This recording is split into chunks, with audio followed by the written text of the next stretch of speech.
Good morning, friends. Myself Patel Dixita from Ashwamekh Vidyalay, Killa, Padi.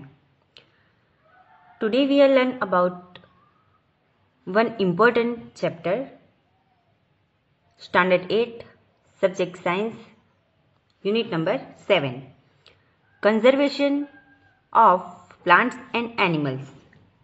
Conservation means संरक्षण. हम plants and animals को किस तरह से बचा सकते हैं, उसका संरक्षण किस तरह से कर सकते हैं, उस बारे में हम इस चैप्टर में डिस्कस करेंगे. फ्रेंड्स, आप सब जानते हो कि अर्थ ओनली एक ऐसा प्लेनेट है जिसपे कि लाइफ पॉसिबल है. बाकी किसी भी प्लेनेट पे लाइफ पॉसिबल नहीं है. अर्थ पे बहुत सारे अलग अलग टाइप्स के plants and animals include human beings. बहुत सारे एनिमल्स एंड प्लांट्स है. Now let's we start. We saw in class 7 that Paheli and Buzo had visited the forest along with Professor Ahmed and Tibu. They were eager to share their experience with their classmates. Other children in the class were also eager to share their experience as some of them had visited Bharatpur Sanctuary. Some others had heard about Kaziranga National Park, Lakshau Wildlife Sanctuary, Great Nicobar Biosphere Reserve and Tiger Reserve, etc. हमारे India में बहुत सारे ऐसे national park है जो कि animals and plants के लिए बनाए गए हैं. ऐसे बहुत सारे पार्क्स है या नेशनल पार्क्स है जो कि वाइल्ड लाइफ को सेव करने के लिए बनाए गए हैं. लाइक टाइगर का एक अलग पार्क है, देन डियर, ऐसे बहुत सारे हैं जो कि अलग अलग एनिमल्स या फिर प्लांट्स को सेव करने के लिए बनाए गए हैं. हमारे यहाँ नज़दीक में वगई बॉटनिकल गार्डन है जिसमें अलग अलग टाइप्स के प्लांट्स है. What is the purpose of making national parks, wildlife sanctuaries and biosphere reserves? ये national parks, wild life sanctuaries and biosphere reserves बनाने का मोटिव क्या है, उसका पर्पस क्या है. ओके, तो इसके बारे में अब हम डिस्कस करते हैं. Deforestation and it's causes. A great variety of plants and animals exist on earth. हम सब जानते हैं कि अर्थ पे बहुत सारे प्लांट्स एंड अलग अलग टाइप्स के प्लांट्स एंड एनिमल्स है.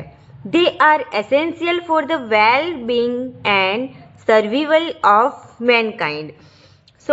हम सब जानते हैं कि एनिमल्स भी प्लांट पे डिपेंडेड है. ओके, एक बटरफ्लाई से लेके एक छोटी सी algae तक सब एक दूसरे पे डिपेंडेड है. ओके, मीन्स प्लांट्स पे एनिमल्स डिपेंडेड है and all animals and all plants बहुत ही ज़रूरी है क्योंकि ये जो सर्विवल के लिए एक दूसरे की ज़रूरत है. Today a major threat to survival of this organism is deforestation. Deforestation जो है वो मेजर थ्रेट है. We know that deforestation means clearing of forest and using that land for other purpose. What means deforestation?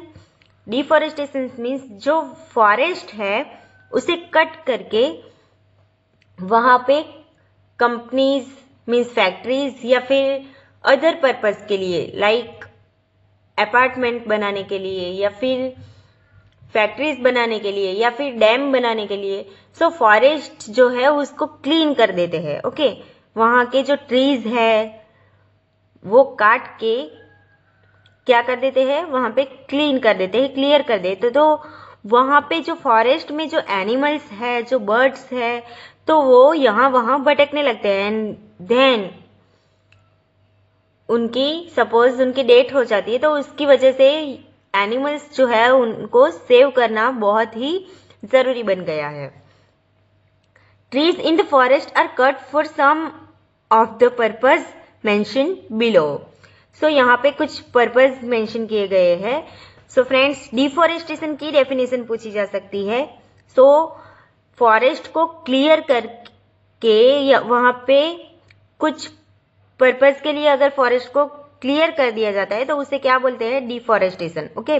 And procuring land for cultivation, cultivation के लिए land को clear करते हैं तो वो भी डिफॉरेस्टेशन है। Then building houses and factories means building houses and factories means houses and factories बनाने के लिए। देन मेकिंग फर्नीचर और using wood as fuel. So wood में से मीन्स प्लांट में से वुड लेने के लिए या फिर fuel as a fuel wood का यूज करने के लिए, उस वुड में से फर्नीचर बनाने के लिए फॉरेस्ट को क्लीन किया जाता है। ओके, तो ये पर्पस भी शॉर्ट क्वेश्चन में पूछे जा सकते हैं, तो आपको याद रखना है। Some natural causes of deforestation are forest fire and severe droughts. So forest fire जिसके बारे में हमने आगे के लेक्चर में भी देखा। सो क्या होता है कि फॉरेस्ट में अगर फायर हो जाए मीन्स आग लग जाए तो भी वो फॉरेस्ट क्लीन हो सकता है एंड डिफॉरेस्टेशन हो सकता है। ओके, सो यहाँ पे एक एक्टिविटी दी गई है, activity 7.1, add more causes of deforestation to your list and classify them into natural and man made. तो डिफॉरेस्टेशन के काउजेस हमें एक लिस्ट रेडी करना है जिसमें कि लिखना है। सपोज सी एरिया में कोई फॉरेस्ट है एंड देन सी में बहुत ही ज्यादा वाटर लेवल बढ़ जाता है एंड उस फॉरेस्ट की जगह भी वाटर आ जाता है। Okay, like green house effect से एंड ग्लोबल वार्मिंग की वजह से जो भी ये पोलर रीजन्स एरिया में जो भी आइस मेल्ट होता है एंड सी में वाटर का लेवल बढ़ता है, जिससे कि बहुत ही ज्यादा वाटर सी में हो जाता है एंड वहां पे सी के आसपास जो भी फॉरेस्ट है वहां पे भी सी लेवल बढ़ के वहां पे फॉरेस्ट की जगह क्या हो जाता है? पूरा समंदर हो जाता है। तो ये भी एक काउजेज है डिफॉरेस्टेशन का। देन फॉरेस्ट को अगर सपोज कुछ पर्पस के लिए उसे कट करके वहां पे इंडस्ट्रियल पार्क बनाया जाए तो वो भी एक, तो वो मैन मेड है एंड नेचुरल क्या है? वो जो ग्लोबल वार्मिंग की वजह से जो सी लेवल बढ़ के जो फॉरेस्ट का सी में कन्वर्जन हो गया तो वो नेचुरल है एंड ये जो है वो मैन मेड है। Okay, clear that. Now this second topic is consequences of deforestation. Consequences of deforestation means deforestation जो है उससे क्या क्या हो सकता है? पहली एंड बुजो recall the consequences of deforestation. They remembered that deforestation increased the temperature and pollution level on the earth. Please underline that deforestation से क्या क्या हो सकता है? टेम्परेचर इंक्रीज हो सकता है एंड पॉल्यूशन लेवल इंक्रीज हो सकता है। It increase the level of carbon dioxide in the atmosphere. Ground water level also gets lowered. They know that deforestation disturb the balance in nature. So deforestation से क्या हो सकता है? First तो temperature high हो सकता है, इंक्रीज हो सकता है अर्थ का, देन अर्थ पे पॉल्यूशन लेवल बढ़ सकता है एंड फॉरेस्ट में बहुत सारे प्लांट्स होते हैं and plants you all know that plants क्या करते हैं? Carbon dioxide as a photosynthesis में क्या करते हैं? कार्बन डाइऑक्साइड लेते हैं एंड ऑक्सीजन रिलीज करते हैं, तो उससे ऑक्सीजन एटमॉस्फेयर में ऑक्सीजन का लेवल बढ़ता है, बट अगर डिफॉरेस्टेशन किया जाए तो पेड़ कट जाएंगे, ट्रीज कट जाएंगे, जिससे कि क्या होगा, कार्बन डाइऑक्साइड का लेवल एटमॉस्फेयर में बढ़ेगा एंड ग्राउंड वाटर कम होगा। मीन्स ये जो बारिश होती है उसमें भी ट्रीज बहुत ही इम्पोर्टेंट पार्ट है, एंड अगर बारिश ही नहीं होगी तो ग्राउंड वाटर का जो लेवल है वो क्या हो जाएगा, डिक्रीज हो जाएगा, मीन्स लो हो जाएगा। दे know that deforestation disturb the balance in nature. Deforestation जो है वो नेचर के बैलेंस को डिस्टर्ब करता है। They were told by Professor Ahmed that if cutting of trees continues, rainfall and the fertility of soil will decrease। तो क्या होगा, प्रोफेसर अहमद ने उनको बताया कि अगर इसी तरह से कंटिन्यूअसली अगर ट्रीज को कट करते जाए, डिफॉरेस्टेशन बढ़ता जाए, तो क्या होगा, रेनफॉल जो है वो कम हो जाएगा एंड जो सॉइल फर्टिलिटी है वो कैसी हो जाएगी, डिक्रीज हो जाएगी। ओके, सॉइल में जो नाइट्रोजन फिक्सेशन का काम है वो कौन करता है, ट्रीज करती है, एंड ट्रीज की वजह से सॉइल में बहुत सारे एलिमेंट्स, ओके, बहुत सारे animals like nitrogen, potassium, phosphorus, ऐसे एलिमेंट्स जो है वो ट्रीज की वजह से सॉइल में बढ़ते हैं। बट अगर ट्रीज को ही कट कर दिया जाए तो सॉइल की फर्टिलिटी जो है वो डिक्रीज हो जाएगी। Moreover there will be increased change of natural calamities such as floods and droughts. So deforestation से फ्लड एंड ड्रॉट्स का चांसेस ज्यादा है। Okay, recall that plants need carbon dioxide for photosynthesis. जैसे मैंने आपको बताया कि प्लांट को क्या चाहिए फोटोसिंथेसिस के लिए, श्वसन के लिए क्या चाहिए, carbon dioxide. Okay, and favour trees would mean that less carbon dioxide will be used up resulting in its increased amount in the atmosphere. Means अगर प्लांट ही कार्बन डाइऑक्साइड लेना बंद कर देंगे एंड ऑक्सीजन रिलीज करना बंद कर देंगे तो एटमॉस्फेयर में कार्बन डाइऑक्साइड का अमाउंट बहुत ही ज्यादा बढ़ जाएगा। This will lead to global warming as carbon dioxide traps the heat rays reflected by the earth. So carbon dioxide क्या करता है, जो हीट रेज है जो कि अर्थ से रिफ्लेक्ट होते हैं तो उसे ट्रैप करता है। ओके, उसे ट्रैप कर लेता है, उसका शोषण कर लेता है, जिससे कि ग्लोबल वार्मिंग बढ़ता है। The increase in temperature on the earth disturb the water cycle and may reduce rainfall. This could cause droughts. Okay, तो उसे क्या बोलते हैं, ड्राउट्स। तो डेफिनेशन में पूछा जा सकता है, डिफाइन द वर्ड में पूछा जा सकता है।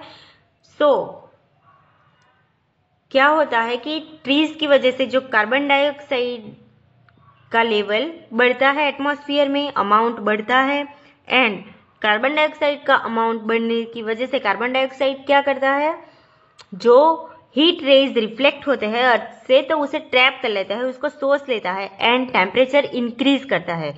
सो टेम्परेचर इंक्रीज होने की वजह से वाटर साइकिल जो है पूरा, सी में से वाटर के क्लाउड्स बन के उसमें से जो रेनफॉल होता है तो ये साइकिल डिस्टर्ब हो जाता है एंड रेनफॉल रिड्यूस हो जाता है, मीन्स कम हो जाता है, तो उसे क्या बोलते हैं, droughts. Okay, deforestation is a major cause which leads to the change in the soil properties.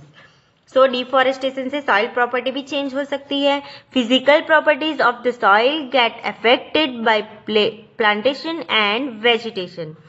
Recall from class 7 how trees prevent soil erosion. Fewer trees result in more soil erosion. Removal of the top layer of the soil exposes the lower, hard and rocky layers. This soil has less humus and is less fertile. Gradually the fertile land gets covered into desert. It is called desertification. Desertification. Okay, clear that.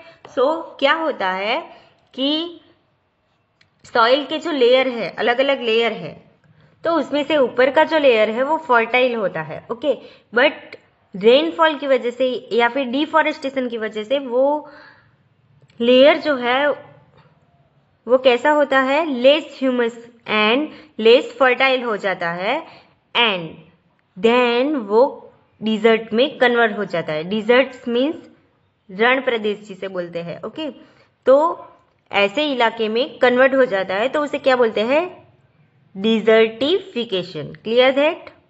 Then deforestation also leads to a decrease in the water holding capacity of the soil। जैसे मैंने आपको बताया कि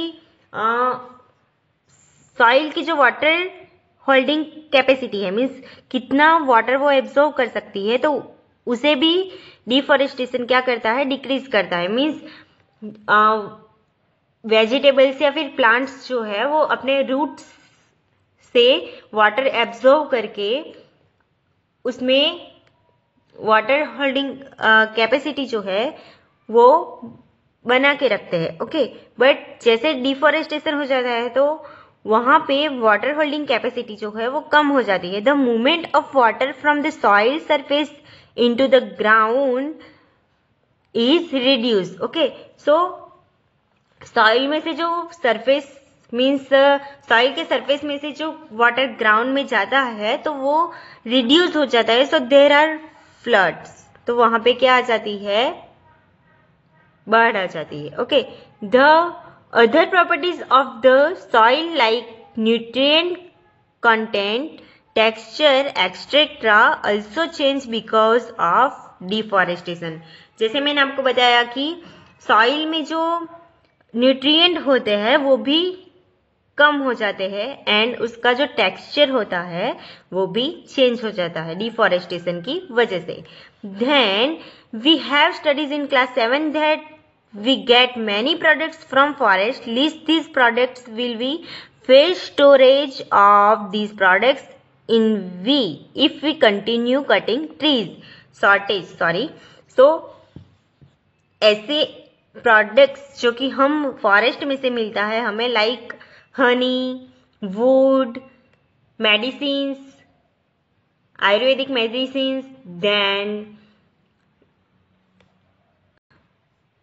species, flowers, fruits, so ये सब हमें कहाँ से मिलता है, फॉरेस्ट में से। ओके, सो अगर डिफॉरेस्टेशन हो जाए तो एंड ऐसे ही कटिंग होते जाए ट्रीज, तो हमें किस किस शॉर्टेज को फेस करना पड़ सकता है, तो वो आपको एक लिस्ट बना के रेडी करना है। ओके, नाउ यहाँ पे एक एक्टिविटी दी गई है, activity 7.2, animal life is also affected by deforestation, how, list point and discuss them in your class. So जैसे हमने पहले भी डिस्कस किया कि फॉरेस्ट में जो भी एनिमल्स रहते हैं तो एनिमल्स लाइफ भी इफेक्ट होती है डिफॉरेस्टेशन से। तो कैसे ये इफेक्ट होती है, एनिमल लाइफ पे किस तरह से डिफॉरेस्टेशन इफेक्ट करता है, वो आपको एक पॉइंट टू पॉइंट लिस्ट बनाना है एंड अपनी नोटबुक में लिखना है। So friends, I hope you understand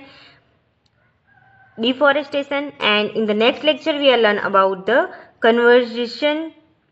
conservation of forest and wildlife. Thank you. Stay home, stay safe.